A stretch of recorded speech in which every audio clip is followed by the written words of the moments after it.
So I guess the Austrian case speaks very much to the German case. Just like the German case, I don't know, can you show the rest of the slide, please? Yes, we decided, I wrote this report together with Ursula, and we decided to focus on right-wing extremism, which is one of the most pronounced strands of radicalization in the country, and more importantly, has a long-standing history. Regarding the content, we decided to analyze two YouTube videos from two different actors to depict the variety of right-wing mobilization online and also the mainstreaming of rightist ideas. So on the one hand, we chose the FPÖ, an electorally quite successful party, an actor within institutionalized politics, and then we chose an actor outside institutionalized politics, namely the Generation Identity Movement, or Identitäre Bewegung, as they are called in German, a pan-European right-wing extremist youth organization that forms part of the New Right. So what is the context of right-wing radicalization in Austria? The Austrian case is characterized by a strong degree of institutionalization of right-wing politics on the one hand, and a rather moderate protest culture with almost no incidents of physical violence on the other. So as I already said, right-wing extremism has quite a long history in Austria, and it's closely connected to the politics of integration and the so-called victimization theory. So this means that after Second World War, lots of former Nazis were reintegrated into politics and society, and the victimization theory describes that Austria denied any responsibility for the war. And it actually took until 1991 that former Chancellor Franz Vranitzky openly addressed Austrian complicity in a speech in parliament. And the FPÖ is one of the main drivers who has institutionalized and normalized right-wing extremist politics. It was founded in '56 as a successor of the Federation of Independence and had also lots of former Nazis within the ranks of the party. And its goal was to establish a third political camp besides the Social Democratic SPÖ and the conservative ÖVP. And when Jörg Haider, one of the most prominent figures of the FPÖ, became party chairman in the late 1980s, the rise of the FPÖ started and was accompanied by xenophobic and populist rhetoric.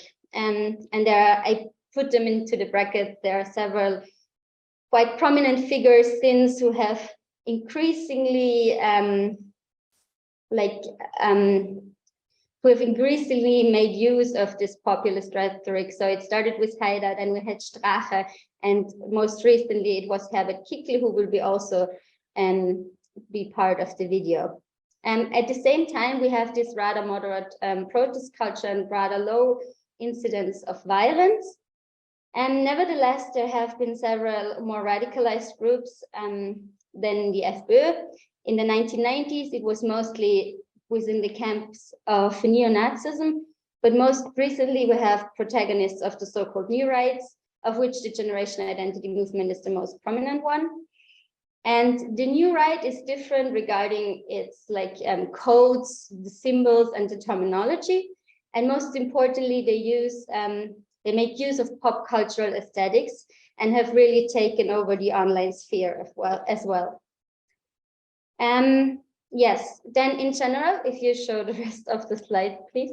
Yes, exactly. In Austria, we have a rather consolidated media market, which is characterized by very large tabloids, who also have an important role in political opinion forming. Further, could you please show the rest of the slide? Thank you. As in other countries, there is also an ambivalence in the relationship between so-called mainstream media and right-wing populist actors. On the one hand, right-wing populist actors have been very successful in drawing the attention of the media due to populist hate speech as well. And the media is always struggling on how to deal with it. On the one hand, there are some provocations which cannot be just left as they are. So people are commenting on it. On the other hand, it gives them a huge stage. and it helps to spread extremist ideas. So there have been lots of studies that have shown that especially Jörg Haider, for example, was extremely successful in drawing the attention of the media and in gaining coverage. Besides mainstream media, the right-wing extremist scene has been very successful in establishing alternative media networks, both offline and online. So there are several platforms and also newspapers that are well established and that provide a platform for discursive exchange with across different extremist groups. Finally, the generation identity movement has suffered from deplatforming since 2020 on the big four, on Facebook, Instagram, Twitter, and YouTube, which is one of the main reasons why they have protagonists of the movement have moved to less censored platforms such as Telegram or BitChute. Okay, so the next slide, please. I here showed some pictures of the two videos we analyzed. On the left side, we see the video of the FPÖ. There should actually be a second picture. I don't know, maybe it will appear. And the video of the FPÖ on the left side, yes, now we have it, thank you, features a demonstration against COVID-19 measures. The demonstration took place in March 2021.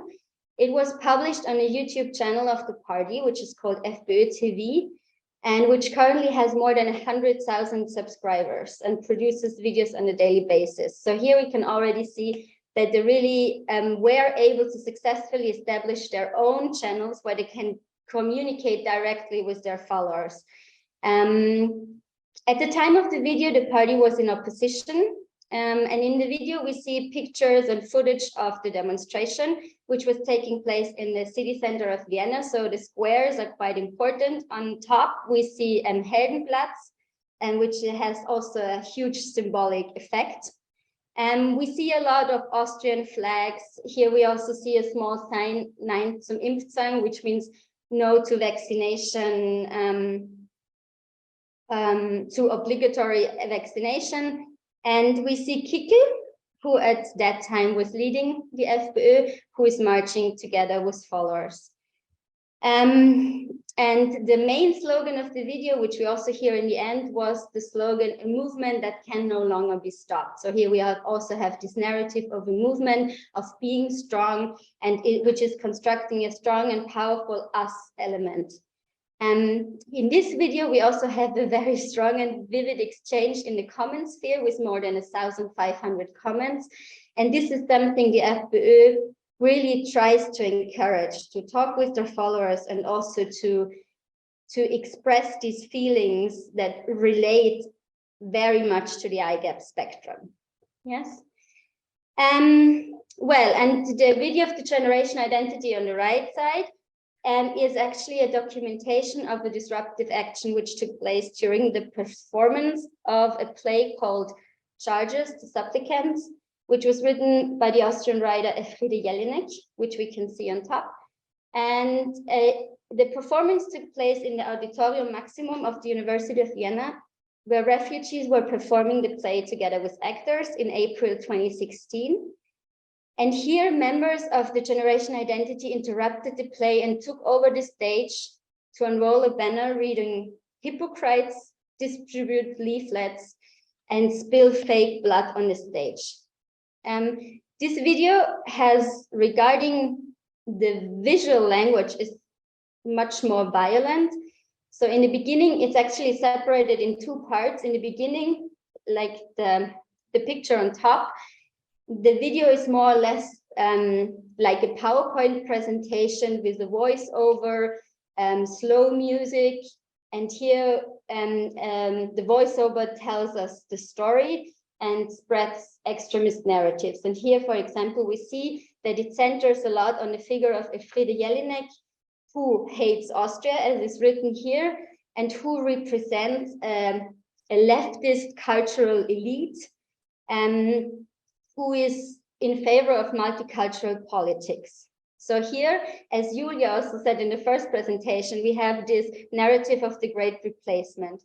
And the second picture, we see pictures from victims of terror attacks.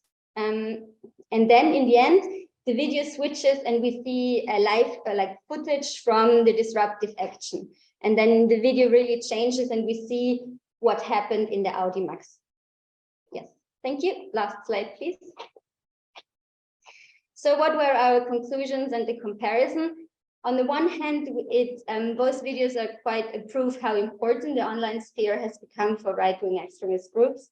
It's an important stage to spread ideas and narratives, and especially to communicate directly without any censorship. And it's also an important area to recruit followers. So in both videos at the end, there is a link, and there is also a call for people to join the party or to join the movement. This is how both videos end. Second, we see a strong connection of online and offline spheres. So both videos are related to concrete offline events and protest activities. And we see how in both videos, the narratives intersect. So we have this us against them and this us against the elite narrative. Finally, in both videos, we could identify elements of the IGAP spectrum, and we could also see how right-wing extremist actors make strategic use of crisis. So on the one hand, we have the COVID-19 crisis, and on the other hand, the so-called refugee crisis, which are both quite prominent in the videos.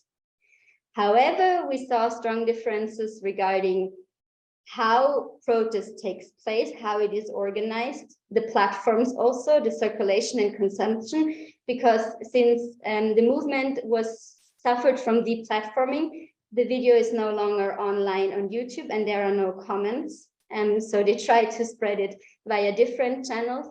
And also the rhetoric is very different, which is closely connected to the language which is used by the new right, such as multiculturalism and also great replacement and these things. Thank you.